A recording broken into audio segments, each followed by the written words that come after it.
মুন্সিগঞ্জে বর্ণাঢ্য আয়োজনের মধ্য দিয়ে হাসিনা প্রি ক্যাডেট একাডেমির প্রথম সেমিস্টার পরীক্ষার ফলাফল প্রকাশ ও পুরস্কার বিতরণী অনুষ্ঠিত হয়েছে। মুন্সিগঞ্জের সিরাজদিখান উপজেলার বালুচর ইউনিয়নের নামা বালুচরে অবস্থিত হাসিনা প্রি ক্যাডেট একাডেমিতে শনিবার এই আয়োজন অনুষ্ঠিত হয়।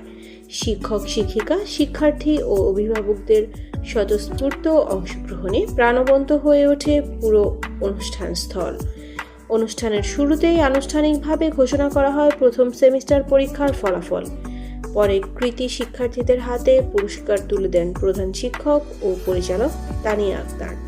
এ সময় উপস্থিত ছিলেন সহকারী শিক্ষক মোহাম্মদ মাহিদুল, মোহাম্মদ মনিরুল ইসলাম, ইয়াসমিন সহ একাডেমির অন্যান্য শিক্ষক, শিক্ষিকা ও কর্মকর্তারা।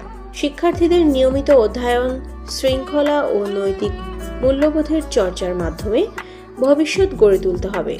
অনুষ্ঠানে উপস্থিত অতিথিরা শিক্ষার্থীদের নিয়মিত পড়াশোনা ও নৈতিক শিক্ষার উপর গুরুত্ব আরোপ করে দিক নির্দেশনামূলক বক্তব্য প্রদান করেন।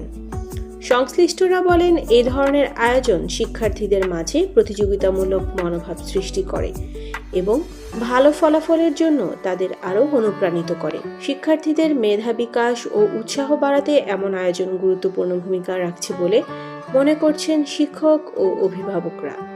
এই ছিল এখনকার মতো। পরবর্তী সংবাদ দেখার আমন্ত্রণ রইল। এতক্ষণ সাথে থাকার জন্য ধন্যবাদ।